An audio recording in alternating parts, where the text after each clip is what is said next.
کیا ہو گیا ہے آپ سب کو؟ بند کرو اسے، وہ لہنگا سنبھالتی غصے سے چلائی۔ وہاں موجود سب ہی کی حیران نظریں اس لڑکی پہ جا ٹھہریں جس کی آج مہندی تھی اور ساتھ ہی نکاح اور کل رخصتی۔ نظر لگ جانے کی حد تک وہ پیاری لگ رہی تھی۔ سبھی اسی وقت ہلا گلا ڈالے ہوئے تھے۔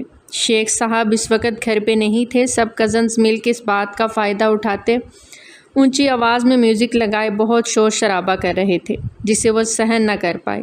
اس لمحے وہ ایک دماغی مریضہ لگ رہی تھی۔ کیا ہوا آپی؟ اتنا غصہ کیوں کر رہی ہو؟ عادل نے اس کے پاس آتے پیار سے کہا۔ اتنی اونچی آواز میں میوزک کون لگاتا ہے؟ تھوڑا آواز کو کم کر لو۔ آپی خاندان کی پہلی شادی ہے، خوشیاں تو منانے دیں۔ نازش مسکرا کے بولی۔ اس خوشی کو منانے سے بہتر ہے میرا جنازہ اٹھا دو، وہ جبڑے بھینچے انہیں دیکھتی دل ہی دل میں بولی اور وہاں سے واک آؤٹ کر گئی۔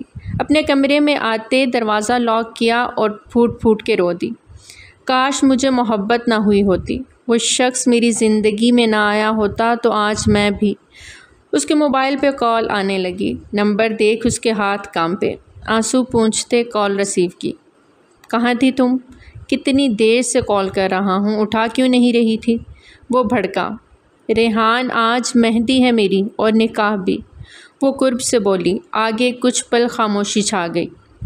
جانتا ہوں ماموں جان صرف میری وجہ سے یہ شادی جلد بازی میں کر رہے ہیں تاکہ تمہیں مجھ سے دور کر دیں، وہ غصے سے پھنکارا۔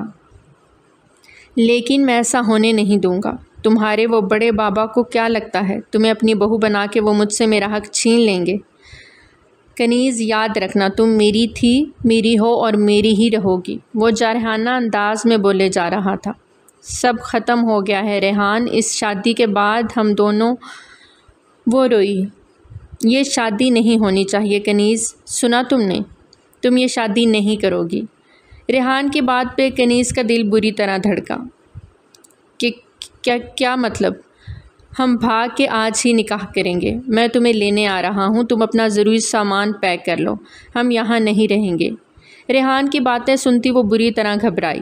نہیں ریحان، میں ایسا نہیں کر سکتی۔ بابا، وہ کتنی خود سر اپنی من مرضیاں کرنے والی اور منہ پھٹتی، لیکن اتنا بڑا قدم وہ کیسے اٹھا سکتی تھی؟ کیا بابا؟ ہاں، تمہارے بابا نے تمہارا سوچا جو تم ان کا سوچ رہی ہو؟ ہماری محبت کو ٹھکرا دیا انہوں نے، جوتے کی نوک پہ رکھا ہماری محبت کو، بس اب اور نہیں۔ ریحان، کنیز تھوڑا گھبرائی۔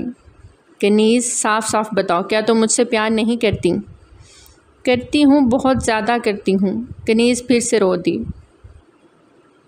پھر آرگیو مت کرو میری جان، میں آ رہا ہوں، گھر کے بیک گیٹ پہ آ جاؤ، 1 گھنٹے کے اندر پہنچ جاؤں گا، لو یو میری جان۔ اب کی بار محبت سے کہتا ریحان کال کاٹ گیا تھا اور کنیز اپنے آنسو پونچھتی آنے والا لائے عمل سوچنے لگی۔ کاش بابا آپ نے اپنی مرضی نہ کی ہوتی، ایک بار مجھ سے پوچھ لیتے تو آج میں اتنا بڑا قدم نہ اٹھاتی۔ دل ہی دل میں سوچتی اپنا زیور اور 2 سوٹ اور ساتھ کچھ نقدی وہ فوراً بیگ میں ڈال گئی تھی اور بیگ ایک طرف ٹیبل کے نیچے چھپا کے رکھا۔ دروازے کا لاک کھولا تاکہ کسی کو شک نہ ہو۔ باہر ابھی بھی شور شرابہ تھا، سب کو خوشیاں چڑھی ہوئی تھیں، لیکن کوئی میری خوشی کے بارے میں نہیں سوچ رہا۔ میں بھی صرف اپنا سوچوں گی۔ کنیز اپنے آنسو پونچھتی فیصلہ کر چکی تھی۔ وہ باتھ روم میں چلی گئی۔ اسی لمحے سبین اندر داخل ہوئی۔ وہ کچھ تلاش کر رہی تھی، نہ جانے دوپٹہ کہاں رکھ دیا۔ اب خالہ کو نہ ملا تو وہ ہمیں چھوڑیں گی نہیں۔ سبین بڑبڑاتے ہوئے اپنا مطلوبہ دوپٹہ تلاش کر رہی تھی کہ اسی لمحے اس کی نظر اس کالے بیگ پہ اٹھی۔ اس میں کیا ہے؟ کہیں دوپٹہ اس میں تو نہیں؟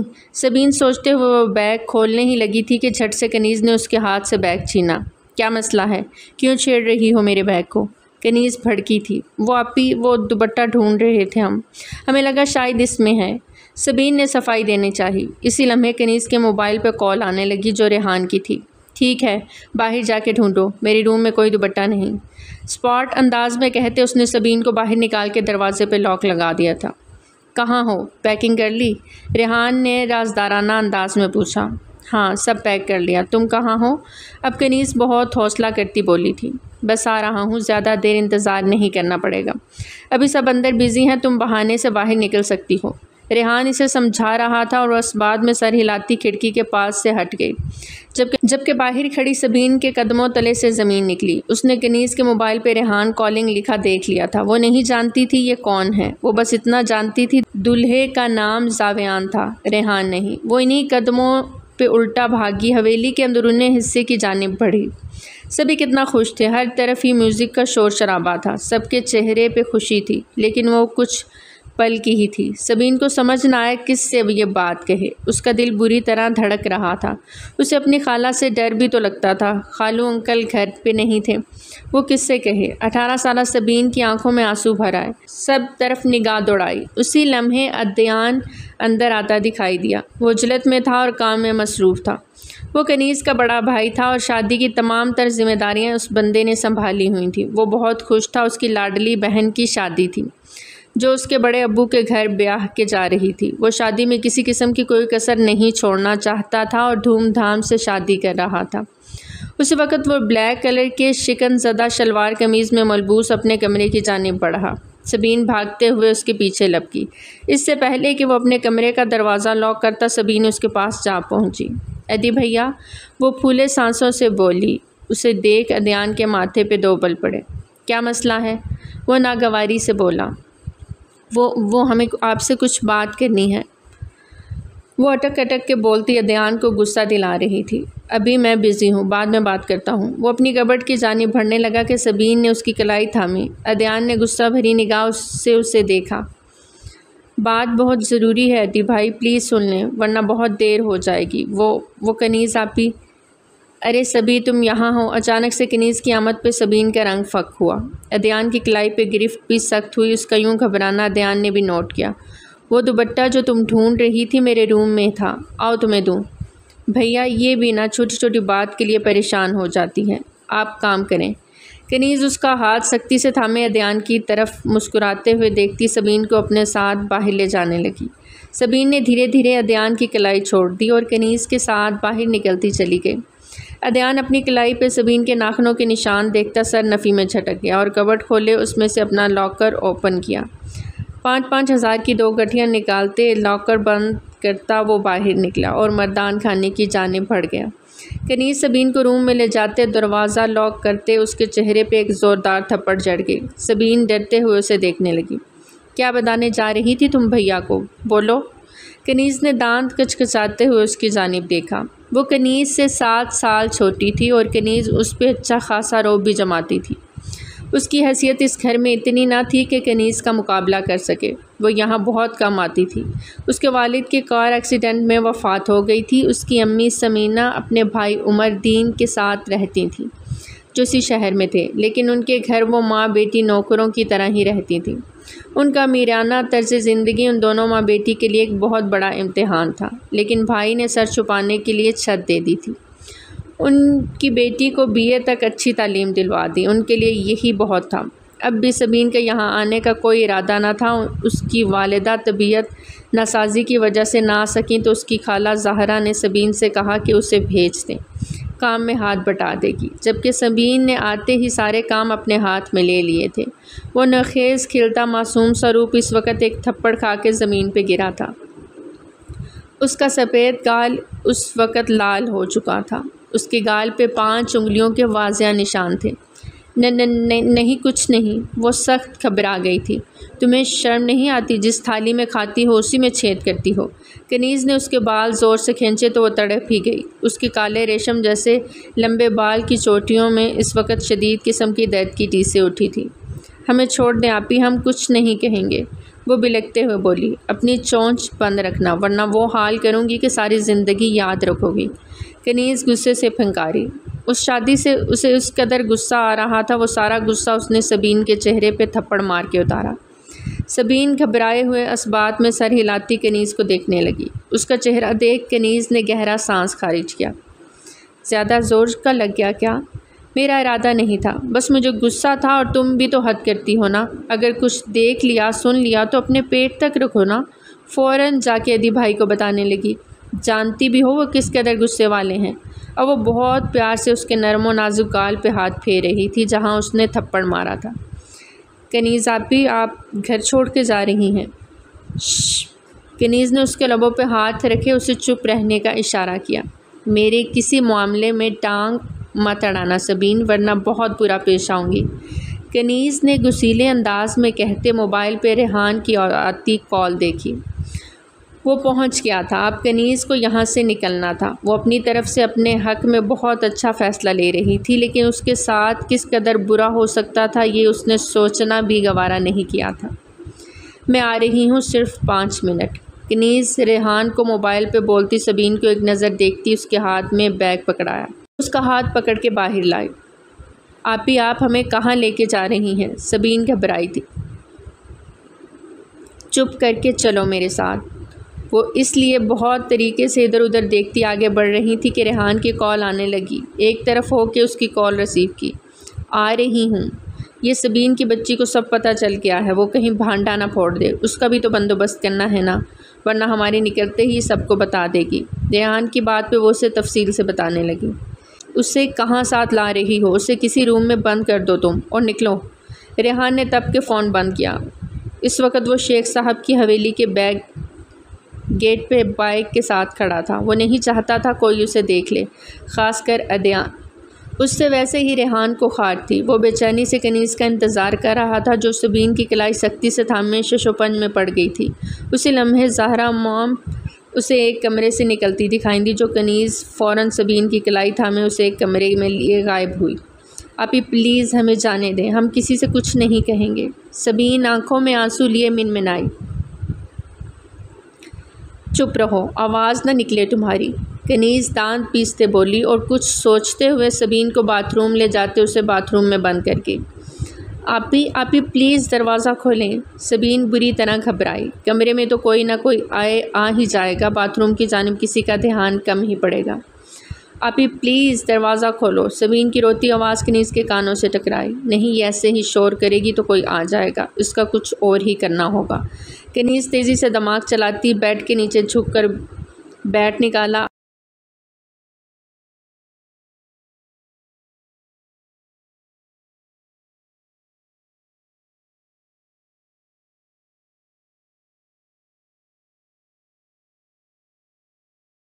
آج عادی اور ادی بھیا کے میچ کھیلنے کا یہ بیٹ کنیز کے کام آ گیا تھا۔ کنیز نے دروازہ کھولتے ہی سبین کے سر پہ زور سے بیٹ مارا کہ وہ سر پہ ہاتھ رکھے وہیں نیچے گرتی بے ہوش ہو گئی۔ خس کم جہاں پاک، اب زبان کچھ دیر کے لیے بند ہی رہے گی۔ اسے باتھ روم سے نکالتی کبڈ کھولے، اس میں ایڈجسٹ کر کے وہ کبڈ بند کر گئی۔ اس سب میں اس کا سانس اچھا خاصا پھول چکا تھا۔ ریحان کی پھر کالز آ رہی تھیں، لیکن اب وہ اٹھانے کی بجائے بہت آرام سے کمرے سے نکلتی حویلی کی بیک سائڈ پہنچتے اس کی دیوار پہ چڑھ گئی۔ دیواریں اور درختوں پہ چڑھنا اس کا پرانا مشغلہ تھا۔ دوسری جانب ریحان کی جانب بیگ اچھالا اور خود بھی جم کیا۔ ریحان نے اسے تھاما، کب سے ویٹ کر رہا تھا۔ اسے تھامے اس نے اس کے لبوں کو زور سے چھوا۔ کنیز اسے بس دیکھتی رہ گئی۔ ایسے کیا دیکھ رہی ہو؟ دلہن کے روپ میں بہت پیاری لگ رہی ہو۔ وہ ویسے بھی اب تمہارا ہر روپ صرف میرا ہے، تم اب صرف میری ہو، جہاں سے چاہوں چھو سکتا ہوں۔ ریحان نے اسے کس کے بعد اپنے سینے سے لگایا۔ لیکن ہمارا نکاح نہیں ہوا ابھی تو پلیز، وہ منمنائی۔ تو چلو ابھی ہو جائے گا نکاح، ریحان نے بائک پہ بیٹھتے محبت سے کہا۔ ہم کہاں جا رہے ہیں ریحان؟ اگر تمہارے گھر گئے تو؟ ارے پاگل، میں بھی گھر چھوڑ آیا ہوں، ہم کہیں اور جا رہے ہیں، جلدی بیٹھو کوئی آ نہ جائے۔ کنیز بائک پہ بیٹھتی ریحان کو تھام چکی تھی، دونوں ایک پل میں ہی وہاں سے غائب ہوئے۔ ادی سارا کام نپٹا کے اندر آیا تو اندر بہت خاموشی سی تھی۔ کیا ہوا؟ سب کے منہ کیوں اترے ہوئے ہیں؟ وہ تھکے ہارے انداز میں صوفے پہ بیٹھا۔ ابا کہاں ہیں تمہارے؟ زہرا موم ضبط کرتے بولی۔ بڑے ابو کی طرف ہیں، کچھ دیر تک آ جائیں گے، کیوں سب ٹھیک ہے نا؟ ان کے چہرے پہ پھیلی غیر معمولی خاموشی کو محسوس کرتا دھیان سیدھا ہو کے بیٹھا۔ نازش، دروازہ بند کر کے آؤ، انہوں نے پاس کھڑی نازش سے کہا۔ اس کے چہرے پہ بھی فکر مندی کے آثار تھے۔ کیا ہوا موم؟ ادی کو پریشانی لاحق ہوئی۔ ادی، کنیز گھر میں کہیں نہیں ہے، انہوں نے روتے ہوئے کہا۔ کیا کہہ رہی ہیں؟ گھر ہی میں ہوگی، اتنی رات کے وہ کہاں جا سکتی ہے؟ ادی کا دل کسی انہونی کے احساس سے دھڑکا۔ نہیں ہے وہ۔ آدی، نازش، کرن، دانیال، تمہاری فیروزہ موم، سب نے دیکھ لیا، وہ کہیں نہیں ہے۔ تھوڑی دیر میں نکاح ہوگا، پھر مہندی کی رسم کا آغاز ہوگا، مہمانوں سے گھر بھرا ہوا ہے۔ کیا منہ دکھائیں گے سب کو؟ وہ باقاعدہ رونے لگی تھیں۔ موم، وہ گھر پہ ہی ہوگی، میں خود دیکھتا ہوں، آپ پریشان نہ ہوں۔ ابھی تھوڑی دیر پہلے میں اندر آیا تھا تو وہ سبین کے ساتھ تھی۔ ہاں سبین، وہ بھی تو غائب ہے، وہ بھی تو کہیں نہیں۔ اچانک سے زہرا موم کو یاد آیا۔ ادی کے ماتھے پہ بل پڑے۔ آپ فکر نہ کریں، میں دیکھتا ہوں، اور کسی سے کچھ بھی کہنے کی ضرورت نہیں۔ دانیال اور عادل کہاں ہیں؟ نازش کو دیکھتے پوچھا۔ بھیا وہ باہر ہی حویلی کی تلاشی لے رہے ہیں، باہر گارڈن ایریا میں، نازش نے ڈرتے ہوئے کہا۔ ادی کا غصہ پورے خاندان میں مشہور تھا۔ اس کے سامنے کوئی بھی بات کرتے پہلے 100 بار سوچتا۔ ٹھیک ہے، موم کا خیال رکھو، میں دیکھتا ہوں، وہ نازش سے کہتا باہر نکلا، جبکہ زہرا موم کا رو رو کے برا حال تھا۔ فیروزہ بھی پریشانی سے آئے مہمانوں کو ڈیل کر رہی تھی۔ شیخ شیراز صاحب کی شادی اپنی کزن سے ہوئی تھی۔ ان کی 4 اولادیں تھیں۔ بڑے بیٹے شیخ عدنان شیراز جو کہ باپ کا خاندانی کاروبار سنبھالتا تھا، 2 بہت بڑی لیدر کی فیکٹریاں تھیں جنہیں وہ بہت اچھے سے سنبھالے ہوئے تھا۔ عدنان 28 سال کا تھا، اس سے چھوٹی کنیز تھی جس کی عمر 25 سال تھی، جس کی آج اپنے تایا شیخ گلفراز کے بیٹے زاویان شیخ کے ساتھ شادی تھی، جو عدنان کا ہم عمر تھا۔ اس سے چھوٹی نازش تھی جس کی عمر 22 سال تھی، اور عادی سب سے چھوٹا تھا جس کی عمر 20 سال تھی۔ بہت زیادہ ہنسمکھ اور جوشیلا لڑکا تھا۔ شیخ شیراز اکبر کے چھوٹے بھائی شیخ فراز اکبر کی بیوہ فیروزہ تھیں، جو آؤٹ آف فیملی تھی لیکن ملنسار تھی۔ ان کا ایک بیٹا تھا دانیال، جو کنیز کا ہم عمر تھا، وکالت پڑھ رہا تھا، اور بیٹی کرن جو کہ 18 سال کی تھی۔ غرض یہ چھوٹی سی 2 بھائیوں کی فیملی اس بہت بڑی حویلی میں بہت ہنسی خوشی رہ رہے تھے، جبکہ بڑے بھائی شیخ گلزار نے اپنی الگ حویلی بنا رکھی تھی، لیکن ان کا آپس کا پیار کم نہ ہوا تھا۔ اسی پیار کی وجہ سے شیخ شیراز نے اپنی بیٹی کے لیے بھائی کے گھر کو چنا۔ ان دنوں کنیز کے 2 رشتے آئے، ایک اس کی پھپھو کے گھر سے ریحان کا، جبکہ دوسرا اس کے تایا کے بیٹے زاویان کا۔ لیکن بہن ملکوں میں بیاہی تھی تو ان کا دل نہ چاہا بیٹی کو خاندان سے باہر بیاہنے کا، اور شیخ صاحب کو اپنے بڑے بھائی شیخ گلفراز سے بڑھ کر کوئی نہ تھا، جن کی حویلی 2 حویلیاں چھوڑ کے اسی ایریا میں تھی۔ انہوں نے بہن سے معذرت کرتے بیٹی اپنے بڑے بھائی کے گھر دے دی، بنا بیٹی کی مرضی جانے، اور سارا کام وہیں سے خراب ہوا۔ کہیں نہیں ہے وہ بھائی، عادی گہرا سانس لیتے بولا۔ اس وقت وہ حویلی کی بیک سائڈ پہ کھڑے تینوں بات کر رہے تھے۔ شیخ صاحب ابھی اس معاملے سے لا علم تھے، لگتا ہے وہ گھر سے بھاگ گئی ہیں۔ ادی کی گھوری پہ دانیال کے الفاظ منہ میں ہی رہ گئے۔ تبھی ادی کی تیز نظر ایک چمکتی ہوئی چیز پہ جا ٹھہری۔ نیچے بیٹھتے اس نے وہ جھمکا اٹھایا۔ وہ جھمکا عدنان پہچان گیا تھا، وہ کنیز کا تھا۔ ثابت ہو گیا تھا وہ گھر سے بھاگ گئی تھی۔ عدنان نے سختی سے آنکھیں مینچیں۔ ایک طوفان تھا جو آ کے گزر گیا تھا۔ شیخ صاحب کا سر جھکتا چلا گیا، ان کی آنکھوں میں آنسو بہنے لگے۔ کیا بیٹیاں اسی دن کے لیے اللہ سے مانگتے ہیں؟ وہ دل پہ ہاتھ رکھے کرب میں مبتلا ہوئے۔ بابا آپ ٹھیک ہیں؟ عدنان جو اپنے دوست ولید کو کال کر رہا تھا تاکہ سیکرٹ طریقے سے پتہ لگا سکے، کیونکہ وہ زیادہ دور نہیں جا سکتے تھے، کہ شیخ صاحب کا ہاتھ دل کے مقام پہ رکھتا دیکھ وہ گھبرا کے ان کی جانب بڑھا۔ ادی میرا سانس، ان کو سانس لینے میں دشواری ہو رہی تھی۔ وہ اور عادی ان کی طرف لپکے، لیکن ان کی حالت بگڑنے لگی۔ انہیں فوراً گاڑی میں ڈالتے ہاسپٹل لے گئے۔ پوری حویلی جہاں بھی کچھ دیر پہلے خوشیوں میں لپٹی تھی، اب آنسوؤں سے تر چہرے تھے۔ زہرا مام تو بالکل چپ ہو گئی تھیں، انہیں رہ رہ کے اپنی تربیت پہ رونا آ رہا تھا۔ اپنی اس بیٹی کی ہر خواہش پوری کی، اور آج اسی کی وجہ سے سب کے سامنے ان کا سر جھک گیا تھا۔ دوسری طرف شیخ صاحب ہاسپٹل پہنچ گئے تھے۔ ان کی تو جیسی دنیا ہی اجڑ گئی تھی ایک پل میں۔ شیخ صاحب کو ہارٹ اٹیک آیا تھا، انہیں ایمرجنسی میں رکھا گیا تھا۔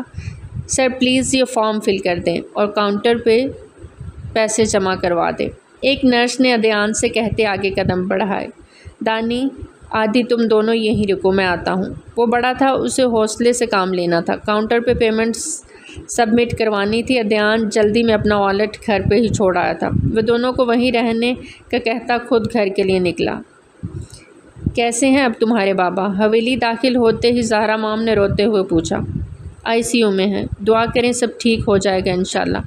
وہ موم کو تسلی دیتا اپنے کمرے کی جانب بڑھا، اپنا والیٹ اٹھایا، اسے چیک کیا۔ کچھ سوچتے ہوئے وہ اپنی کبڈ کی جانب بڑھا تاکہ مزید اماؤنٹ نکال لے۔ جیسے ہی اس نے کبڈ کھولی، سبین اس کے اوپر آن گری۔ ادی نے فوراً اسے اپنی باہوں میں اٹھایا۔ وہ حیرت زدہ تھا۔ سبین اس کی کبڈ میں؟ وہ بے ہوش تھی۔ سبین وہ اسے بستر پہ لٹاتا اس کے گال تھپ تھپانے لگا، لیکن وہ بے سود تھی۔ اس کے ماتھے سے خون بہتا ہوا ایک طرف گرا جم گیا تھا۔ اس کی شہرک پہ ہاتھ رکھا، جھک کے اس کی دھڑکنوں کو چیک کیا جو بہت ہی دھیرے سے چل رہی تھی۔ سبین آنکھیں کھولو۔ اگلے ہی پل وہ بے تاب ہوا تھا۔ جیتی جاگتی لڑکی اس وقت اس کے سامنے بے سود پڑی تھی۔ یا اللہ، یہ سب کیا ہو رہا ہے؟ عدنان نے نفی میں سر ہلایا۔ ایک کے بعد ایک پریشانی آ رہی تھی۔ Sabeen, open your eyes. اس وقت وہ کسی کو بلانے کی پوزیشن میں نہیں تھا۔ سبین کا اس کے کمرے میں یوں بے ہوش ہونا کئی سوال کھڑے کر سکتا تھا، جبکہ وہ خود بھی نہیں جانتا تھا کہ وہ یہاں کیسے آئی۔ سبین، وہ اس کا سر اونچا کرتے اس کے کان میں دھاڑا۔ Open your eyes. اس کی گردن پیچھے کو لڑک گئی۔ کبڈ میں گھٹن کی وجہ سے اس کا سانس بند ہوا تھا۔ کچھ سوچتے ہوئے عدنان نے اس کے لبوں پہ اپنے ہونٹ رکھے، اسے اپنی سانسیں عطا کی۔ سبین، ویک اپ۔ اوپر ہوتا وہ اسے پکارنے لگا، لیکن وہ پھر بے سود تھی۔ اس کی سانسوں میں کوئی جل تھل نہیں محسوس ہوئی۔ وہ ایک بار پھر اس کے ہونٹوں پہ جھکا۔ اس بار شدت زیادہ تھی۔ وہ اسے سانسیں بخشتا اس کے سر کے نیچے ہاتھ رکھے اپنی آنکھیں موند گیا تھا۔ ایک پل میں وہ سب کچھ اپنے ذہن سے نکالتا، سب پریشانیاں اپنے آپ سے دور کرتا، خود کو ریلیکس کر رہا تھا۔ سبین کو سانسیں دیتا وہ اس کی سانسیں کھینچنے لگا، جس سے سبین نے یکدم لمبا سانس کھینچتے اپنی آنکھیں وا کی۔ عدنان اسی لمحے ذرا پیچھے ہٹا۔ وہ گہرے لمبے سانس لیتی عدنان کو سہم کے دیکھنے لگی۔ اس کے گلابی لب اس پل انار کی طرح لال ہوئے مزید دلکش لگنے لگے تھے۔ اس کے لبوں سے نظریں ہٹاتا عدنان بستر سے اٹھتا دور ہوا تھا۔ خود کو سنبھالتی سبین بھی شرمندگی سے اٹھی تھی۔ تم کبڈ میں کیا کر رہی تھی؟ عدنان نے اپنے ازلی غسیلے روپ میں واپس آتے اس سے پوچھا۔ ہم کبڈ میں؟ وہ کنیز آپی۔ کیا کنیز؟ تم جانتی ہو وہ کہاں ہے؟ بتاؤ مجھے۔ عدنان ایک دم بے قابو ہوتا اس کے قریب ہوا، اسے دونوں بازوؤں سے جکڑے پوچھنے لگا۔ اسی لمحے زہرا موم اندر آتی یہ منظر دیکھنے لگی۔ یہ یہاں کیا کر رہی ہے؟ ان کا غصہ سوا نیزے پہ پہنچا۔ ہم خود نہیں آئے یہاں، وہ ہمیں کنیز آپی نے یہاں چھوڑا تھا۔ نام مت لو میری بیٹی کا، ضرور میری بیٹی کو اسی نے غائب کروایا ہوگا۔ حاسد لوگ، وہ نفرت و حقارت سے بولیں، جبکہ سبین بے یقینی سے انہیں دیکھتی سر نفی میں ہلانے لگی۔ موم پلیز مجھے بات کرنے دیں۔ عدنان کو ان کی بات ناگوار گزری تھی۔ بتاؤ مجھے کنیز کہاں ہے؟ وہ سیدھا اس کی آنکھوں میں غصے سے دیکھتا بولا۔ وہ مجھے یہاں بند کر کے خود چلی گئی ہیں۔ وہ آدھی ادھوری بات کر رہی تھی۔ اس وقت وہ بہت ڈری ہوئی تھی۔ سبھی آہستہ آہستہ وہاں جمع ہونے لگے۔ سبین کو عدنان کے بستر پہ دیکھ کر پل کو ہی سب ٹھٹکے تھے، لیکن کسی کو کچھ کہنے کی جرأت نہ ہوئی۔ کہاں چلی گئی؟ پوری بات بتاؤ۔ عدنان کو اس پہ غصہ آنے لگا تو وہ چلایا، جس پہ سہم کے سبین نے رونا شروع کر دیا۔ ادھی، اتنا روڈلی بات کرو گے تو وہ روئے گی، جانتے بھی ہو کتنا چھوٹا سا اس کا دل ہے۔ فیروزہ موم نے آگے بڑھ کے اسے اپنے ساتھ لگایا۔ وہ سبین کو اپنے بچوں کی طرح ہی ٹریٹ کرتی تھیں۔ سبین، یہ تمہارے چہرے پہ نشان کیسے آیا؟ فیروزہ موم اس کے پاس بیٹھتے فکر مندی سے بولیں۔ کنیز آپی نے مارا تھا، اس نے آنسو پونچھ کے کہا۔ لیکن کیوں؟ بتاؤ مجھے شاباش، وہ کہاں ہے؟ فیروزہ موم کے پوچھنے پہ سبین نے روتے ہوئے انہیں ساری بات بتا دی، جسے سن کے سب گنگ رہ گئے۔ فیروزہ موم نے سبین کو گلے سے لگایا۔ بس بچے، رونا نہیں۔ ان کی اپنی آنکھوں میں آنسو بھر آئے تھے۔ کنیز کی اس حرکت نے سب کے سروں میں خاک ڈال دی تھی۔ اس ریحان کو تو میں چھوڑوں گا نہیں، جان سے مار ڈالوں گا، عدنان غصیلے لہجے میں کہتے گرایا۔ اسی وقت اس کے نمبر پہ عادی کی کال آئی، اسے ہاسپٹل بلایا گیا تھا۔ وہ فوراً ہاسپٹل کے لیے نکلا، جبکہ فیروزہ موم زہرا موم کے غصے کو پیش نظر سبین کو اپنے ساتھ لے گئیں۔ شیخ فراز اکبر اس وقت اپنے بڑے بھائی شیخ گلفراز اکبر کی حویلی میں تھے۔ وہ ان کو اعتماد میں لے کے ساری بات بتانے گئے تھے۔ کچھ ہی دیر میں زاویان بھی ہاسپٹل پہنچ گیا۔ شیخ صاحب اب خطرے سے باہر تھے، انہیں وارڈ میں شفٹ کر دیا گیا تھا، لیکن زیادہ رش لگانے سے منع کیا تھا۔ انہیں تھوڑی دیر پہلے ہوش آیا تھا، لیکن انجیکشن کے زیر اثر اب وہ سو رہے تھے۔ عدنان دونوں بازوؤں پہ سر ڈالے وارڈ کے باہر بینچ پہ بیٹھا تھا۔ اس کی اپنے دوست سے بات ہو گئی تھی، وہ کنیز کو ڈھونڈ رہے تھے۔ وہ انہی سوچوں میں غلطاں تھا کہ زاویان نے اس کے کندھے پہ ہاتھ رکھا تو اس نے سر اٹھایا۔ وہ وہیں اس کے ساتھ بیٹھ گیا۔ ڈونٹ وری ادھی، سب ٹھیک ہو جائے گا۔ وہ جیسے خود پہ جبر کر کے یہاں آیا تھا۔ آئی ایم سوری یار۔ ادھی نے اس سے معافی مانگی تو زاویان نے اسے اپنے سینے سے لگایا۔ بس آپ اتنے کمزور نہیں کہ کسی کے کیے کی معافی مانگے۔ آپ کا کوئی قصور نہیں، بھول جائیں اس بات کو۔ چچا جان کو ہم سب کی ضرورت ہے، ان کا سایہ ہم سب پہ قائم رہنا چاہیے۔ زاویان نے بہت سمجھداری سے کہتے عدیان کا دل جیت لیا تھا۔ عدیان اسبات میں سر ہلاتا پھر سے کنیز کے بارے میں سوچنے لگا جس نے ہیرا چھوڑ کے ایک پتھر کا انتخاب کیا تھا۔ یہ کیا کر رہی ہیں آپ موم؟ میرا نکاح؟ نازش اچانک سے سنتی بھونچکا کے رہ گئی۔ نازی، یہ تمہارے بابا کی خواہش ہے، وہ ہاسپٹل میں ہیں اور موم، ادھی نے انہیں ٹوکا، آپ ریلیکس کریں، میں بات کر لیتا ہوں۔ شیخ صاحب کو صبح تک ہوش آ گیا تھا۔ اس وقت زاویان اور ان کے بڑے بھائی شیخ گلفراز اور عدیان ان کے پاس ہی تھے، اور تب انہوں نے اپنی خواہش کا اظہار کیا۔ وہ زاویان اور نازش کا نکاح چاہتے تھے۔ شیخ صاحب نے ہوش میں آنے کے بعد بھائی کا ہاتھ تھامے معافی مانگی۔ وہ بھی بہت دل برداشتہ تھے، سب خاندان والے اکٹھے ہوئے تھے، کس کو کیا جواب دیتے، لیکن بھائی سے محبت بے شمار تھی۔ اور پھر شیخ شیراز کی خواہش پہ سب ایک پل کو سوچ میں پڑ گئے، لیکن ان کو نہ کر سکے۔ عدیان نے باپ کا ہاتھ تھامے چوما، اپنی آنکھوں سے لگایا اور انہیں حوصلہ دیتا حویلی واپس آیا۔ زہرا موم کو سب کچھ بتایا تو وہ بھی چپ سی ہو گئی، لیکن انکار کی کسی کے پاس کوئی گنجائش نہ تھی۔ سب کی عزتیں اب نازش کے ہاتھ میں تھی۔ عدیان کے کہنے پہ زہرا موم اسبات میں سر ہلاتی باہر نکل گئی، اور پھر عدیان کے سمجھانے پہ نازش نے آنسوؤں سے بھری آنکھوں سے اپنے بھائی کو دیکھا، جس کے لیے وہ جان بھی دے سکتی تھی۔ اس لیے اس کے کہے کا پاس رکھا اور دن دوپہر ظہر کی نماز کے بعد زاویان اور نازش کا نکاح گھر والوں کی موجودگی میں کر دیا گیا۔ شام کو بینکویٹ میں رخصتی تھی، جہاں سب نے اکٹھا ہونا تھا۔ کسی خاندان والے کو نہ پتہ چلنے دیا گیا کہ دلہن بدل گئی ہے۔ بھائی ہوں تو ایسے، جنہوں نے وقت پہ ثابت کیا ایک دوسرے کی عزت کو کیسے سنبھالتے ہیں۔ شام تک شیخ شیراز کی طبیعت بھی کافی حد تک سنبھل گئی تھی، وہ بھی گھر آ گئے تھے۔ سب شادی ہال جا چکے تھے، لیکن وہ گھر پہ ہی رکے تھے۔ نازش کو دلہن بنا دیکھ ان کی آنکھیں اشک بار ہوئیں۔ وہ پارلر سے تیار ہوتی پہلے اپنے باپ سے ملنے آئی تھی۔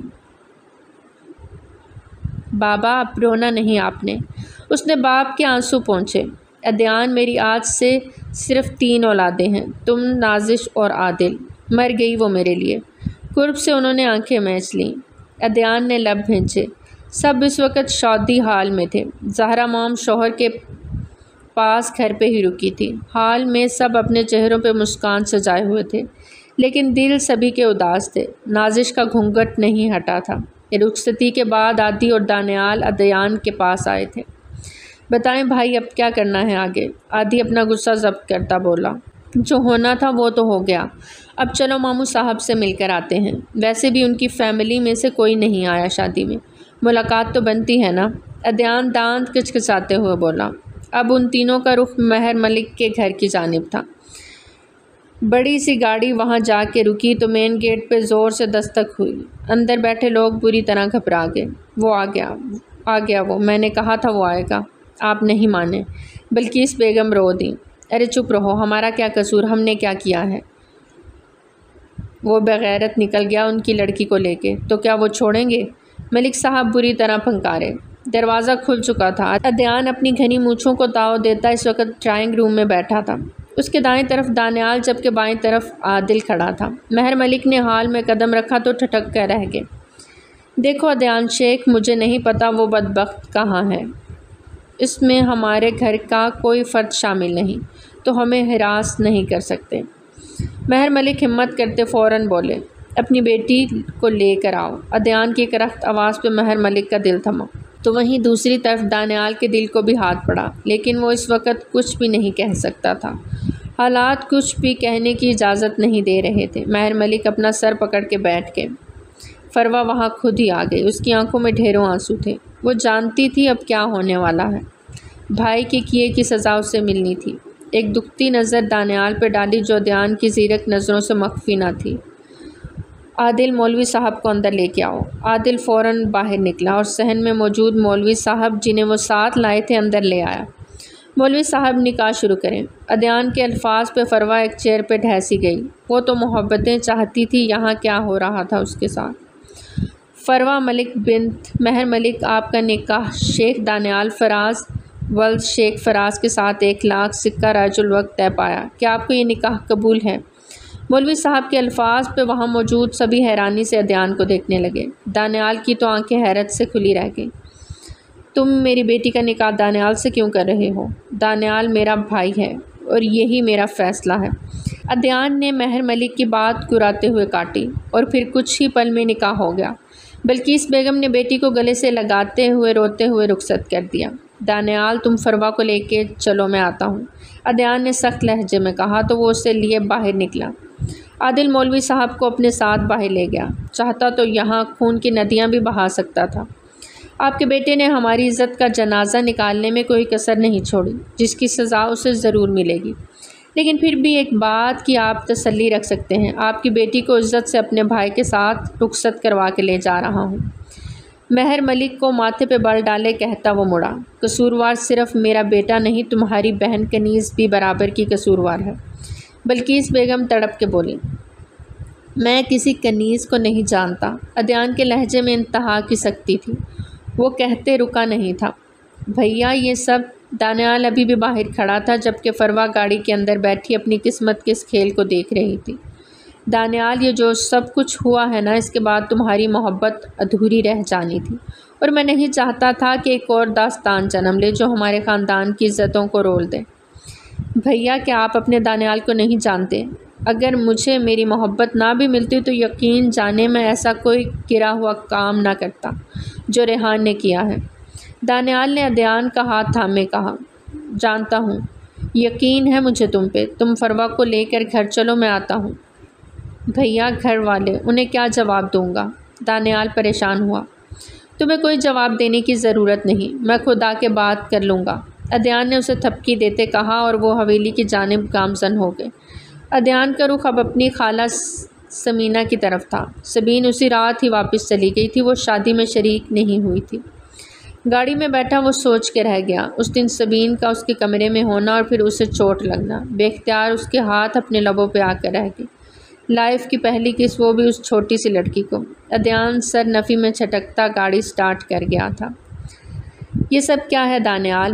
فیروزہ کو دانیال پہ غصہ آیا۔ تقریباً سبھی کا یہی حال تھا۔ ان کے بیٹے نے ہمارے گھر کی عزت کا جنازہ نکال کے رکھ دیا، اور تم؟ کنیز اور ریحان ابھی تک ایسے غائب تھے کہ سبھی انہیں ڈھونڈ رہے تھے، لیکن وہ نہیں مل رہے تھے۔ اوپر سے دانیال اسی کے بھائی کی بہن کو بیوی بنا کے گھر لے آیا تھا۔ کسی سے برداشت نہ ہوا۔ ماما پلیز، جو بھی بات کرنی ہے آپ ادی بھیا سے کیجیے گا، یہ فیصلہ ان کا تھا۔ دانیال ماتھا مسلتا بولا، جو بھی ہو ہم اسے اپنے خاندان کی بہو تسلیم نہیں کریں گے۔ عدیان کو ہو کیا گیا ہے؟ زہرا موم نے غصے سے کہا، ادی بھیا سے بات کر لیجیے گا، جو بھی فیصلہ ہو بتا دیجیے گا۔ وہ جبڑے بھینچے بولا، کہاں لے کے جا رہے ہو اسے؟ فروا کی کلائی تھامے وہ اسے اپنے روم کی جانب لیے بڑھا۔ اپنے کمرے میں، جب تک ادی بھیا آتے ہیں یہ میرے کمرے میں رہے گی، بیوی ہے میری۔ فروا کی کلائی پہ دانیال کی گرفت سخت ہوئی اور وہ اسے لیے روم کی جانب بڑھ گیا۔ باقی سب منہ دیکھتے رہ گئے۔ شیخ شیراز اور فراز جانتے تھے دانیال اتنا بڑا قدم اکیلے نہیں اٹھا سکتا۔ یقیناً عدیان کا ہی یہ فیصلہ ہوگا۔ اب اس فیصلے کے پیچھے کی وجہ بھی وہی بتا سکتا تھا۔ زاویان سب رسموں سے فارغ ہوتا روم میں آیا تو اپنے گلے سے ہار اتار کے ایک طرف پھینکا۔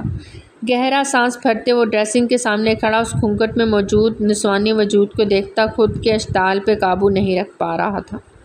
کنیز اس سے نکاح سے پہلے ہی بھاگ گئی تھی۔ اس نے اپنے چچا جان کی خراب حالت کے پیش نظر خود پہ ضبط کر لیا، لیکن پھر اسی کی چھوٹی بہن کو اس کے نکاح میں دے دیا۔ وہ صبر کے گھونٹ بھر کے رہ گیا۔ باپ نے کس طرح اسے منایا یہ صرف وہی جانتے تھے۔ نازش سے کبھی بھی اس کی بات چیت نہیں رہی تھی، اب وہی اس کی بیوی بن گئی تھی، جبکہ وہ یہاں کنیز کو چاہتا تھا۔ سبھی کچھ ایک ہی جست میں نیچے پھینک دیا۔ نازش گھبرا کے اپنی جگہ پہ سہم گئی۔ اٹھو بستر سے، ابھی اسی وقت۔ زاویان کی آواز پہ وہ گھبرا کے اس کا بستر چھوڑ گئی۔ اٹھتے ہوئے لہنگا اس کے پیروں کے بیچ میں اٹکا، وہ گرنے لگی تھی جب زاویان جو اس کے پاس آ رہا تھا فوراً آگے بڑھ کے تھامتے وہ اس کا گھونگھٹ الٹ گیا۔ ایک پل کو تو وہ مبہوت ہی ہو گیا۔ وہ اس قدر حسین تھی یہ آج سے پہلے اسے کبھی نہ پتہ چل سکا۔ اس کی آنکھوں سے کنیز ہٹتی تو اسے نازش نظر آتی نا۔ You are looking so beautiful, وہ اس کے گال پہ ہاتھ رکھے ٹرانس کی صورت میں کہتا بولا۔ نازش نے کسمسا کے اپنے گال پیچھے کیے تو وہ غسیلا ہوا اور اسے دونوں بازوؤں سے پکڑ کے جھنجھوڑتے اپنے سامنے کر گیا۔ میرے سامنے نخرہ مت دکھانا، اور یہ تو مت بھولنا تمہاری بہن بھاگ گئی ہے اپنے یار کے ساتھ، جسے شیخ زاویان گل فراز کبھی معاف نہیں کرنے والا۔ وہ ایک ایک لفظ چبا کے بولا۔ آپ مجھ سے بدلہ لیں گے؟ آپ ہی کا ماریں گے مجھے؟ وہ ڈرتے ہوئے پوچھ رہی تھی۔ اس کی آنکھوں کا خوف زاویان کو بالکل اچھا نہ لگا۔ دھیرے سے اس کا بھاری آنچل اتار کے وہ ایک طرف رکھتا اس کے سراپے کو گہری نگاہوں سے دیکھنے لگا۔ تم بدلہ لینے کے نہیں بلکہ چاہے جانے کے قابل ہو۔ آگے بڑھ کے وہ اس کے گال پہ اپنے دہکتے لب رکھ گیا۔ نازش پورے جی جان سے کانپی، اپنی بڑی بڑی آنکھیں میچ لیں۔ زاویان نے پیچھے ہوتے اس کے چہرے پہ پھونک ماری تو وہ چھٹ سے آنکھیں کھولتی حیرانی سے اسے دیکھنے لگی، جو بھی کچھ دیر پہلے غصہ کر رہا تھا اور اب کتنی نرم نگاہوں سے اسے دیکھ رہا تھا۔ مجھے نہیں پتا تھا تمہارا حسن مجھے یوں زیر کر دے گا اور میں اپنا سارا غصہ بھول جاؤں گا۔ زاویان نے اس کے قریب ہوتے اس کی گردن میں منہ چھپایا۔ وہ پھر سے لرزنے لگی۔ پلیز زاویان، ایسے مت کریں، وہ بمشکل لب وا کرتے بولی۔ کیوں؟ ماں باپ نے بہن کی جگہ تمہیں نکاح کے لیے بٹھا دیا، رخصتی کر دی، یہ نہیں بتایا رخصتی کے بعد شوہر کے پاس بھی جانا ہوتا ہے۔ وہ بھڑکا تھا۔ نازش کی آنکھوں میں آنسو آن سمائے۔ وہ کمگو سی چھوٹی سی لڑکی بہن کے کیے کی بھینٹ چڑھ گئی تھی۔ آپ ایسے چھو رہے ہیں، مجھے ڈر لگ رہا ہے۔ Shut up! زاویان کو اس کی باتوں پہ مزید غصہ آنے لگا اور اسے بستر پہ دھکا دیا۔ نازش نے سہم کے اسے دیکھا جو اپنے چہرے پہ ہاتھ پھیرتا باتھ روم کی جانب بڑھ گیا۔ شاور کے نیچے کھڑے ہوتے وہ خود کو ٹھنڈا کر رہا تھا۔ سوچوں کا رخ بدلا تھا۔ میں نازش کے ساتھ کیسے برا کر سکتا تھا، جبکہ چچا جان نے اتنے اعتماد سے اپنی بیٹی مجھے سونپ دی، بنا یہ سوچے کہ وہ مجھ سے کتنی چھوٹی ہے۔ زاویان نے بالوں سے پانی چھٹکا، لیکن اتنی بھی چھوٹی نہیں کہ آج کی رات کے تقاضوں کو نہ سمجھ سکے۔ سر جھٹک ٹیب بند کرتے باتھ روب پہنے وہ باہر آیا تو نازش ابھی تک ویسے ہی بیٹھی تھی، بنا دوپٹے کے آنسو بہا رہی تھی۔ ہائے اللہ!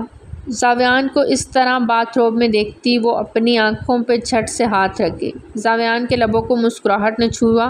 وہ دھیرے سے آگے بڑھتا تمام لائٹس آف کر گیا۔ چاہے کچھ بھی ہو، وہ اپنی دلہن کو آج ہر حال میں اپنانا چاہتا تھا، جو اس کی تھی، اس کی محرم، اس کی ملکیت، اس کی سہاگ کی سیج پہ بیٹھی۔ وہ اس کے جواں جذبات کو جگا رہی تھی۔ اس کا نوخیز کھلتا روپ دیکھ وہ کنیز کو بھول ہی گیا تھا۔ یاد تھی تو سامنے بیٹھی اپنی بیوی، جس کے ساتھ اس کا نکاح ہوا تھا، وہ اس کی تھی۔ زاوی! اندھیرے میں وہ اسے اپنے اوپر سایہ فگن ہوتا محسوس کرتی سرگوشی کے انداز میں بولی۔ وہ اس کی کلائیوں کو دبوچے اس کے گالوں پہ اپنے بیئرڈ رگڑ رہا تھا۔ نازش کی ہنسی چھوٹ گئی۔ یہ کیا بدتمیزی ہے؟ زاویان نے اسے اندھیرے میں ہی گھورا۔ آپ مجھے گدگدی کر رہے ہیں۔ نازش نے اپنی ہنسی کنٹرول کرتے زاویان کے کندھے پہ ہاتھ رکھا تھا۔ تمہاری گدگدی کی تو ایسی کی تیسی۔ زاویان اس کے لبوں پہ جھکتا انہیں اپنے شکنجے میں لے گیا۔ نازش کا دل اچھل کے حلق میں آیا۔ وہ شدت سے اس پہ جھکا، خود کو سیراب کرتا کسی اور ہی دنیا کی سیر پہ نکل گیا۔ زاوی! وہ ذرا سا پیچھے ہٹا تو وہ اپنی سانس ہموار کرتی، اس کا وزن اپنے اوپر محسوس کرتی بمشکل بولی۔ شش! آج کی رات کچھ بھی کہنے کی نہیں، صرف محسوس کرنے کی ہے۔ مجھے محسوس کرو نازو۔ وہ مدہوشی سے اسے نک نیم بھی دے گیا۔ نازش کے انگ انگ میں جذبات پھوٹے تھے۔ ان احساسات کو وہ کوئی نام نہ دے سکی، لیکن زاویان کی محبت کی بار میں بھیگتی چلی گئی۔ شاید یہ ان کے بیچ نکاح کے بندھن کا اثر تھا کہ وہ ایک دوسرے کے محرم بنتے سب بھول گئے تھے۔ تم نے مجھ سے نکاح ادی بھیا کے کہنے پہ کیا۔ فروا غصے سے بھڑکی۔ اپنی آواز نیچی رکھو، میں تمہارے کسی سوال کا جواب دے نہیں۔ وہ جو پہلے ہی گھر والوں کے سوالوں اور ان کی باتوں پہ بھرا پڑا تھا، فروا کی بات پہ آپے سے باہر ہوا۔ کیوں آواز نیچی رکھوں؟ ایسا کیوں ہوتا ہے جب بھی کچھ ہو، مرد کچھ بھی برا کرے اس کی سزا عورت کو کیوں ملتی ہے؟ میرا قصور کیا ہے؟ فروا کی آنکھیں آنسوؤں سے تر ہوئیں۔ مجھ سے نکاح کرنا تمہارے لیے سزا ہے؟ اب کی بار وہ کھڑا ہوتا دھاڑا تھا۔ فروا سہم کے پیچھے ہٹی۔ تم نائک نہ شکری لڑکی ہو۔ ادی بھیا نے ہماری محبت کو محسوس کرتے ہمیں نکاح جیسے مضبوط بندھن میں باندھا ہے، تم اسے سزا کیسے کہہ سکتی ہو؟ دانیال کی بات پہ فروا نے اسے حیرت سے دیکھا۔ یہ کیا کہہ رہے ہو؟ وہ ہکلائی۔ بس اب مزید کوئی بات نہیں، سائڈ پہ ہو۔ وہ اسے غصے سے ایک طرف دھکیل کے خود باتھ روم میں گھس گیا۔ فروا وہیں بیٹھی سوچتی رہ گئی۔ اسے اپنی خالہ سما کی کال آئی تھی۔ انہوں نے ہی اسے بلایا تھا۔ جیسے ہی وہ عمر الدین کے بنگلے میں داخل ہوا، اندر سے کافی اونچی آوازیں آ رہی تھیں۔ وہ حیران ہوتا اندرونی حصے میں داخل ہوا، جہاں سبین کو اس کی ممانی نے دروازے کی جانب دھکا دیا۔ وہ سیدھا عدنان کے سینے سے جا ٹکرائی۔ اسے دونوں کندھوں سے تھامے عدنان نے سامنے کھڑی اس کی ممانی کو دیکھا، جو حقارت سے سبین کو دیکھ رہی تھی۔ کیا بےہودگی ہے یہ؟ وہ گرایا، جبکہ اس کی خالہ سبین کی امی منہ پہ دوپٹہ رکھے رو رہی تھی۔ بےہودگی تو ان ماں بیٹی نے پھیلائی ہے۔ آدھی رات کو اپنے یار کو ملنے بلایا اس کلموہی نے، اب پکڑی گئی ہے تو مکر رہی ہے۔ وہ پھنکاری تھی۔ عدنان نے ایک نظر سبین پہ ڈالی، جس نے آج بھی اس کا بازو سختی سے تھامے ہوئے تھا۔ نہیں ادی بھیا، یہ جھوٹ بول رہی ہیں، میں نہیں جانتی، وہ ہچکچاتے ہوئے بولی۔ دیکھا، مکر رہی ہے، کرم چلی ڈرامے باز۔ ممانی، وہ میرا دوست نہیں ہے، وہ ندا آپی۔ خبردار، جو تم نے میری بیٹی کا نام بھی لیا، زبان کھینچ لوں گی۔ یار تیرا ہے اور میری معصوم بیٹی پہ الزام لگاتی ہو۔ ممانی اونچی آواز میں دھاڑی اور سبین کو مارنے کے لیے آگے بڑھی کہ عدنان نے سبین کو اپنی چوڑی پشت کے پیچھے کیا۔ دور رہ کر بات کریں، چبڑے بھینچے عدنان نے انہیں گھورتے ہوئے کہا۔ بھابھی، اللہ سے ڈرو، میری بچی پہ الزام مت لگاؤ، وہ پاک دامن ہے، اللہ کی لاٹھی بے آواز ہے، ہم پہ ظلم مت کرو۔ ارے چھوڑو، مجھے نصیحتیں مت کرو، اپنی بیٹی کی تربیت ہی ٹھیک کر لیتی تو آج یہ دن نہ دیکھنا پڑتا۔ ہو گئی آپ کی بات، اب کیا ارادہ ہے آپ کا؟ عدنان نے اپنی خالہ کا بھی ہاتھ تھامے انہیں پاس کھڑا کیا۔ بھائی سیدھی سی بات ہے، اب میں ان دونوں ماں بیٹی کو یہاں نہیں رکھ سکتی، انہیں جانا ہی ہوگا۔ بھابھی، سمینہ نے حیرانی سے انہیں دیکھا۔ میرے بھائی گھر نہیں، وہ آئیں گے تو ہی میں چاہوں گی۔ نکلو یہاں سے، میں نہیں جانتی کہ وہ تم دونوں ماں بیٹی کی وجہ سے کوئی ٹینشن نہیں۔ اس بار وہ حقارت سے بولتی انہیں باہر کا راستہ دکھانے لگی۔ بس، عدنان دھاڑا کہ وہ پیچھے ہٹ کے لے کے جا رہا ہوں انہیں، لیکن اب اگر ایک غلط لفظ آپ نے سبین یا خالہ کے بارے میں بولا تو اچھا نہیں ہوگا۔ وہ غصے سے گراتا وارن کر گیا۔ ایک پل کو وہ بھی چپ ہو گئی۔ ارے بھائی، لے کے جانا کون سا مشکل ہے، 2 دن بعد پھر یہاں پہنچ جائیں گی، غیرت کہاں ہے ان میں؟ وہ منہ بنا کے بولی۔ آپ کے اندر کتنی غیرت ہے آج دیکھ لی میں نے۔ اب اپنی زبان کو کنٹرول کر لیں ورنہ مجھ سے برا کوئی نہیں ہوگا، وہ گراتے ہوئے بولا۔ بھائی واہ، کیا بات ہے، اتنی سائڈ آج خالہ کی، اتنی ہی عزیز ہے تو اپنے پاس ہی رکھو، اس کی بیٹی سے کر لو شادی، یوں جگہ جگہ دھکے کھانے کے لیے کیوں چھوڑا ہوا ہے؟ وہ بھی اپنے نام کی ایک تھی۔ ایک پل کو خاموشی چھا گئی اور ایک پل میں ہی عدنان نے فیصلہ کر لیا تھا۔ صحیح کہا آپ نے، بہت جلد آپ کو یہ خبر بھی مل جائے گی۔ چلیں خالہ۔ وہ سمینہ خالہ کو اپنے حلقے میں لیے باہر کی جانب بڑھنے لگا۔ سبین کی آنکھوں میں آنسو آ گئے۔ اچانک سے عدنان نے اس کا ہاتھ تھاما تو وہ حیرت سے گنگ اسے دیکھنے لگی۔ بنا اس کی طرف دیکھے وہ ان دونوں کے لیے باہر آ گیا۔ گاڑی میں بیٹھے خالہ۔ عدنان انہیں روتا جھجکتا دیکھ بولا، بیٹا ہم کیسے آپ کے ساتھ جا سکتے ہیں؟ آپ کی موم، اپنی بہن کی نیچر سے وہ اچھے سے واقف تھی۔ آپ ان کی فکر نہ کریں، میں سنبھال لوں گا، آپ بس چلیں۔ وہ انہیں گاڑی میں بٹھاتا اپنی حویلی لے آیا، جہاں پہلے ہی دانیال اور فروا کا مقدمہ کھلا تھا۔ اپنی خالہ کا مقدمہ بھی لے آیا تھا۔ اپنی بہن کو دیکھ زہرا موم، جو ابھی کچھ دیر پہلے سکون سے بیٹھی تھی، پھر سے سر پکڑ کے بیٹھ گئی۔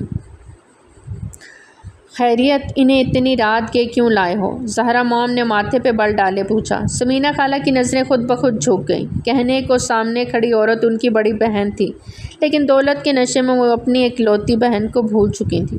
موم، میں انہیں ہمیشہ کے لیے ہماری حویلی لے آیا ہوں۔ عدنان کی بات پہ زہرا موم کا منہ کھلا کا کھلا رہ گیا۔ سبھی اپنے اپنے کمروں سے باہر نکل آئے۔ عدنان بیٹا، کیا ہو گیا ہے؟ ہر کسی کو اٹھا کے گھر لے آ رہے ہو، پہلے وہ فروا اور اب یہ۔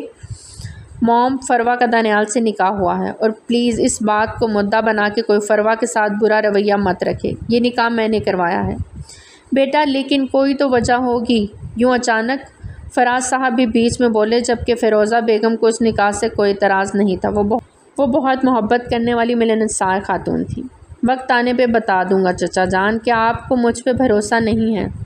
عدنان کی بات پہ سبھی نے اسے ایک نظر دیکھا تو شیخ فراز نے اس کے کندھے پہ ہاتھ رکھتے ہوئے مسکرایا۔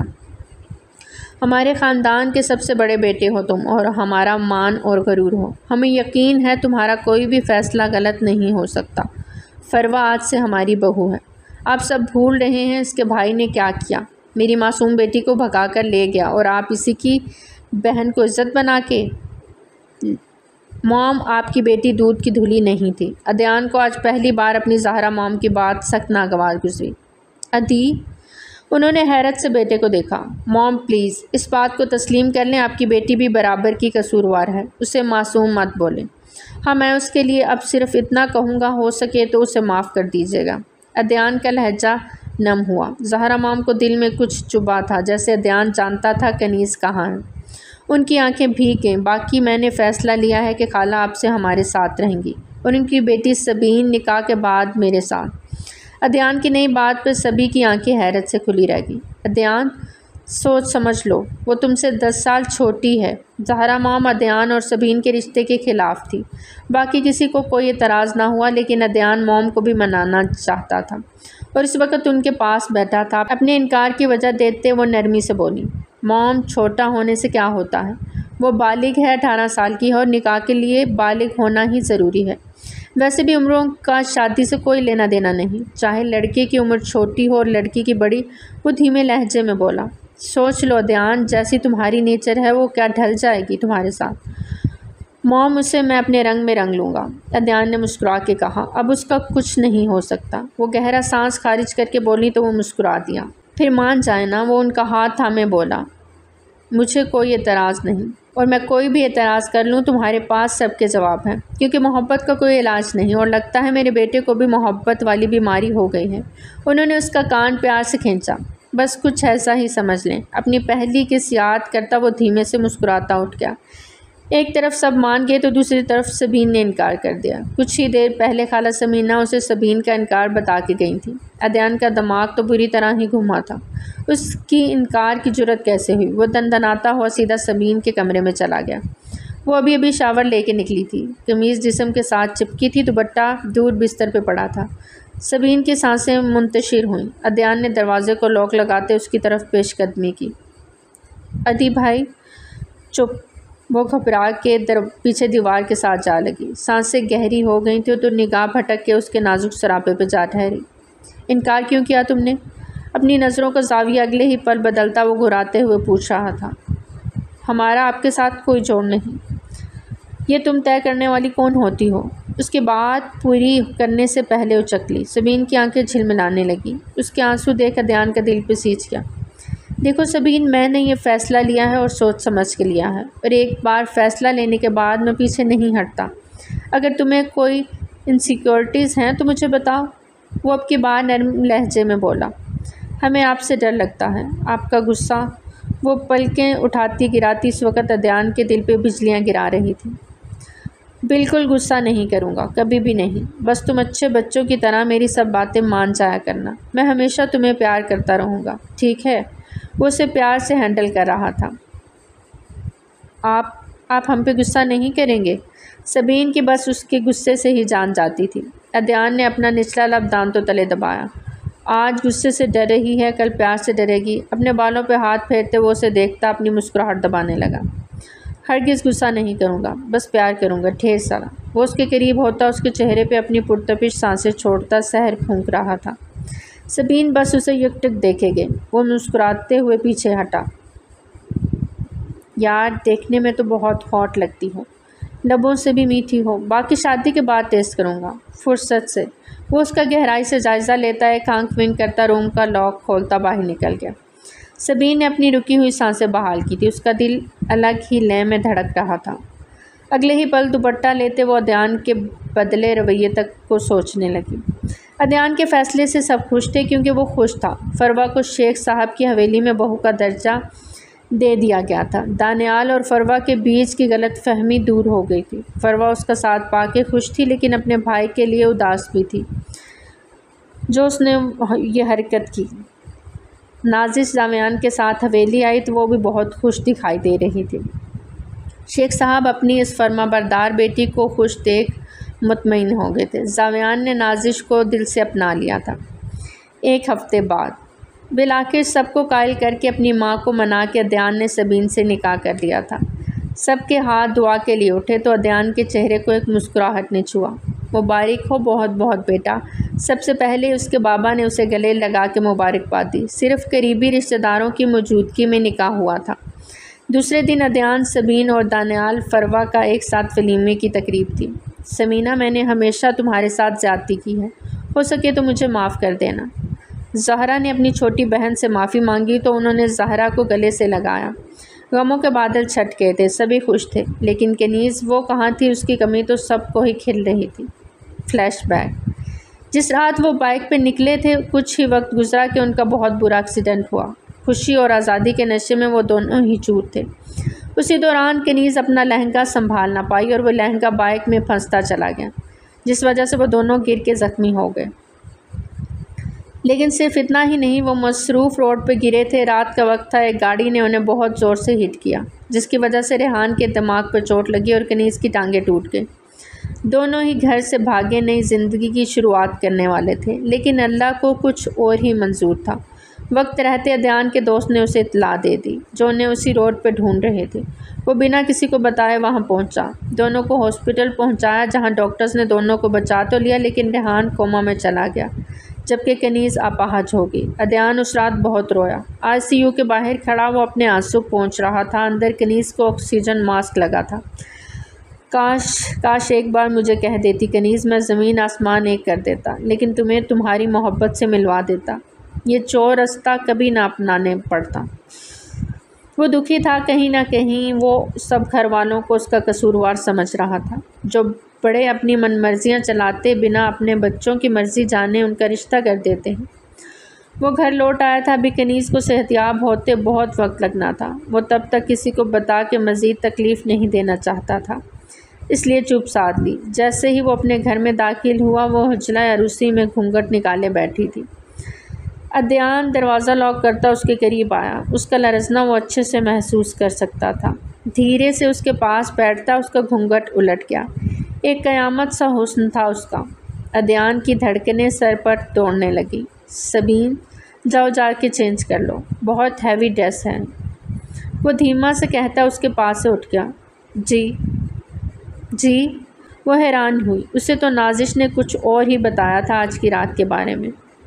یہاں تو کچھ بھی ایسا نہیں تھا، یہاں تک کہ عدیان نے اس کی کوئی بھی تعریف نہیں کی تھی۔ کیا ہوا؟ کیا سوچنے لگی؟ اسے سوچوں میں گم دیکھتا وہ پکار اٹھا۔ دل پہ پتھر رکھے وہ اپنی جگہ سے اٹھی۔ بھاری لہنگا سنبھالتے ڈریسنگ کا رخ کیا کہ بیچ راستے میں عدیان نے روک لیا۔ ایک منٹ، یہ دوپٹہ اتار لو، نہیں تو گر جاؤ گی۔ کہتے ہی عدیان نے اس کا بھاری بھرکم دوپٹہ اتار کے ایک طرف رکھا۔ اس کا شارٹ بلاؤز اس کی کمر کو واضح کر رہا تھا، جو دوپٹے میں بالکل دکھائی نہیں دیا۔ اس کی سیٹنگ ہی ایسی تھی، لیکن اب وہ اپنے روپ کی تمام رعنائیوں کو لیے عدیان کے سامنے کھڑی تھی۔ تمہاری آنکھوں میں آنسو؟ اس کی خوبصورت آنکھوں میں آنسو دیکھ وہ بے چین ہوا۔ آپ نے ہماری کوئی تعریف نہیں کی، نازش آپی نے کہا تھا آپ تعریف کریں گے پھر گفٹ دیں گے، وہ منمناتے ہوئے بولی۔ اچھا، اور کیا کہا تھا؟ وہ اسے سنتا مسکرا کے بولا، اور پتہ نہیں۔ وہ نازش کی باتیں یاد کرتی اپنا لال چہرہ شرما کے جھکا گئی۔ عدیان کا کہکا کمرے میں گونجا اور جھٹ سے اس گڑیا کو اپنی باہوں میں بھرا۔ چلو میں بتاتا ہوں کہ خاص رات میں اور کیا کرتے ہیں۔ وہ اسے گود میں اٹھائے بستر کی جانب بڑھا۔ ہمارا گفٹ؟ وہ تکیے پہ سر رکھے اپنی ہتھیلی آگے بڑھا گئی، جسے چومتا عدیان نے اسے ایک ڈائمنڈ رنگ پہنائی۔ واو، یہ تو بہت پیاری ہے، یہ ہماری ہے؟ پکی پکی والی؟ وہ چہکتے ہوئے اٹھ بیٹھی۔ صرف تمہاری۔ وہ اسے واپس تکیے پہ گراتا مخمور آواز میں سرگوشی کرتا اس کے کانوں کی لو کو چوم گیا۔ سبین کا دل بہت زوروں سے دھڑکا، اس کے سانسوں کا تال میل عدیان کو مدہوش کیے جا رہا تھا۔ وہ اس کی دونوں کلائیاں جکڑتا اس کے لبوں پہ شدت سے جھکا تھا کہ سبین کو بھی وہ پہلی کس یاد آ گئی، جب وہ اس کی سانسیں بحال کرنے میں اس کو اپنے لبوں سے روشناس کروا چکا تھا۔ لیکن آج اس کی شدت اور جنون کچھ زیادہ ہی تھا۔ وہ اس کے بازو چھوڑے اس کے سر کے پیچھے ہاتھ رکھے اپنے لبوں کو اس کے لبوں کے ساتھ بری طرح انچھا گیا تھا۔ اس کی مسلسل کسنگ پہ سبین نے اس کے کندھے پہ ناخن چبھوئے۔ وہ ذرا سے پیچھے ہٹا۔ آپ اب ہمیں ایسے ماریں گے؟ جان نکال دیں گے آپ ہماری؟ وہ گہرے سانس لیتی شکوہ کر رہی تھی۔ ارے ایسے نہیں، وہ اپنی شرٹ اتارتا دور اچھال گیا اور لائٹس آف کرتے اس پہ جھکا۔ جان کیسے نکالتے ہیں اب بتاتا ہوں، کہتے ساتھ اس کی گردن پہ لب رکھتے زور سے کس کرتے اسے حق کر گیا کہ وہ تڑپ کے رہ گئی۔ اپنے اور اس کے بیچ کے سارے پردے گراتا وہ اس کی اور اپنی جان ایک کر گیا۔ کبھی کبھی بڑوں کے فیصلے ان کی خواہشات اپنے بچوں کی خواہشات سے بڑھ کر ہو جاتی ہیں، جو آنے والے وقت میں غلط ثابت ہوتی ہیں۔ کبھی بھی بچوں پہ اپنی مرضیاں نہیں تھوپنی چاہیے۔ ہم زندگی کے ہر چھوٹے موٹے کام میں ان کی رائے لیتے ہیں، لیکن جب زندگی کا اہم فیصلہ کرنا ہو تو اس اولاد کو بھول جاتے ہیں۔ اور ہاں، ایک اور بات، ماں باپ کے فیصلے غلط ہو سکتے ہیں لیکن ماں باپ کبھی غلط نہیں ہو سکتے۔ اللہ سب والدین کے حق میں ان کی اولاد کو نیک بنائے، آمین۔ تو پیارے ریڈرز، کیسی لگی آپ کو ہماری آج کی کہانی؟ کمنٹ سیکشن میں اپنی قیمتی رائے کا اظہار ضرور کریں۔ بہت جلد ملتے ہیں ایک نئی کہانی کے ساتھ۔ ٹل دین ٹیک کیئر، اللہ حافظ۔